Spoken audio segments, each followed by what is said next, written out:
We're good? We're good. Thumbs up? Yep. Okay.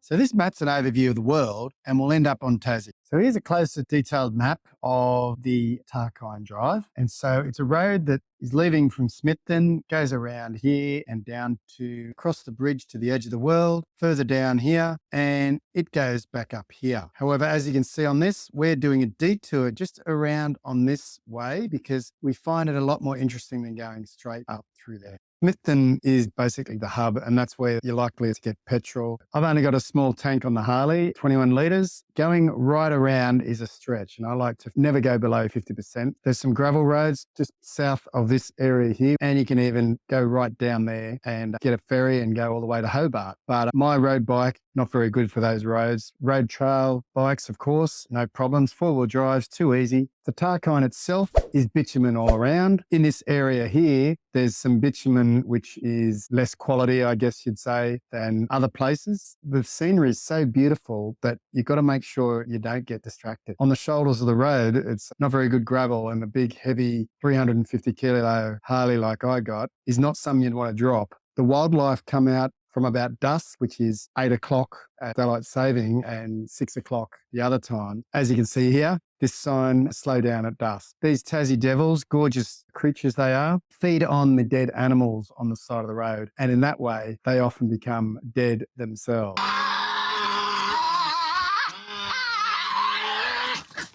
In fact, there's a refuge centre we plan on visiting in another video, and we'll show you some close-up Tassie devils. But they are endangered. There's not a huge number of them left. It'd be a real shame to lose the Tasmanian devil. So we're leaving Smithton and we're going clockwise around the Tarkine. So we head down Smithton, follow the 217, B22. Then we move in here. We do a detour, move into the T18, and the first stop's going to be Tayetea Bridge.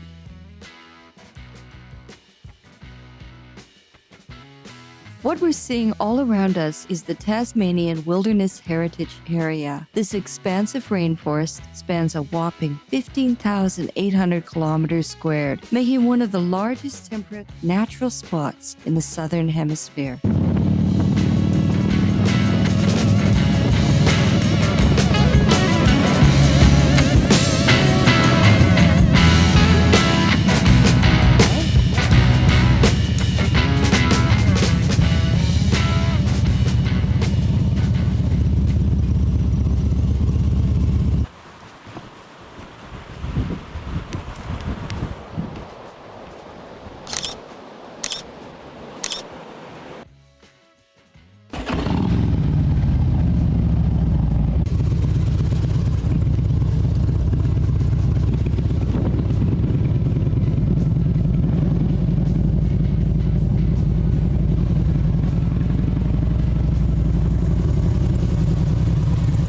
Tayetea Bridge.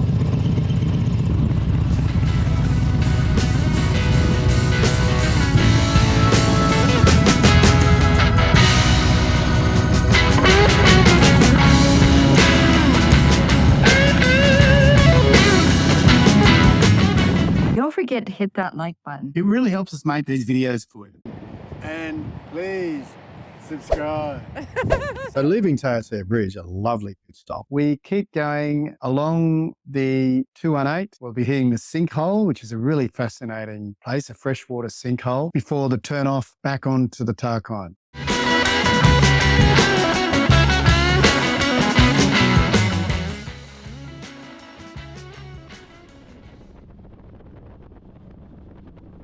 You've made it to Sinkhole. You can absolutely miss it if you are not watching. Got to really be on the lookout for this sign here. And then you can start to see this beautiful area. This is a sinkhole, a huge well of water, and underground there's caverns and tunnels. The water dissolves away. The whole underground gets bigger and bigger, dissolves in water. not like a sugar cube. It takes thousands and thousands of years. At a scuba tank, I could go down there and dive for about 40 feet. It's so green and beautiful. It's really worth stopping for a minute and seeing something that you wouldn't normally see. Check those 3 trees out. Isn't that an amazing sight?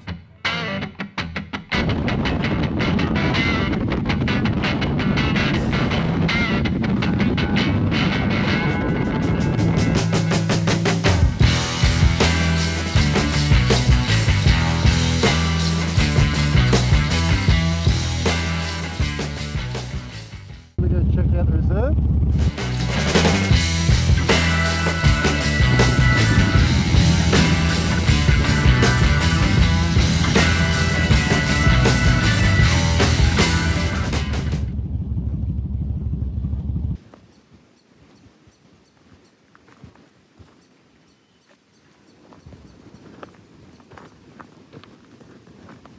So there's a walking trail all along here, Lake Chisolm. And right now we don't have enough time to visit for this trip, but we're going to come back. Oh my gosh.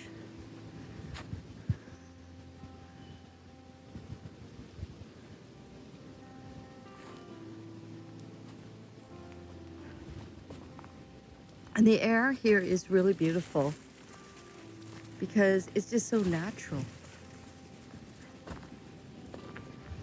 Feels like the kind of air that you experience when you go into a botanical garden.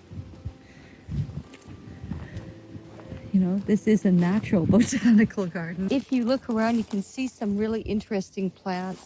Like, for example, you can see right over here, these get really big. They're giant tree ferns. There's these rare plants. This one has grown really big. You know, you think of it as a eucalyptus forest, but actually this is a mixed forest. Keep your eyes open. It's a temperate rainforest, so you can see these examples of fungi.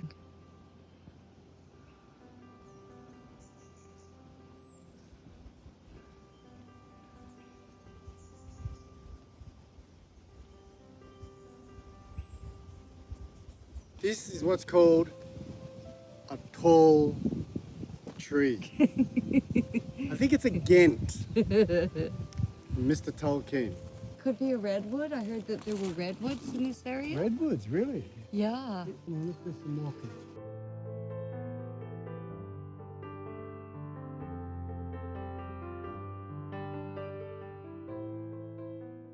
The first thing you notice when you're here is the air. It's the cleanest in the world. And as you look around, you can see the unique plants, trees, birds, and animals. But take a closer look and you'll start to notice that everything around you works together in balance. It's like a symphony of nature. In this region, you'll find a cool, humid, maritime climate surrounded by rainforests, sedgelands, and organic soils. And over the centuries, plant life here has evolved and adapted in a unique way. There's 3 main tree types that are in this Tarkine forest, and one of them, yes, is a eucalyptus, but also you have the gum trees, and there's also blackwood trees. What happens is over time you have natural forest fires. The problem is when it gets dry, this area is really vulnerable.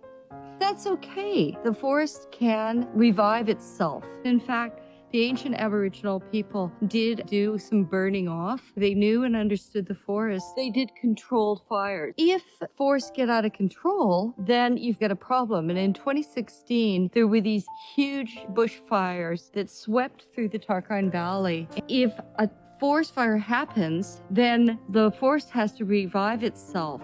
Each time you have a forest fire that sweeps through, you get the wrong kind of regeneration. So the eucalyptus starts thriving and the poor rainforest trees are overpowered. What we're getting in the Tarkine Valley is a threat of a monoculture. There's this beautiful moss that's everywhere. There's a whole bunch of different types, lichen, fungi, but there's one in particular that is getting threatened, and that is the sphagnum bog and the peatlands. In 2016, when the forest fires swept through, they were threatened. Yes, they do regenerate, but the problem is it can take years to regrow. So what are you going to do? One of the things that has to happen is more attention to climate change, because climate change is creating too much dryness. This is a temperate forest. It's very, very moist. Peat and sphagnum moss and fern trees, like these beautiful ferns, all thrive with a wet,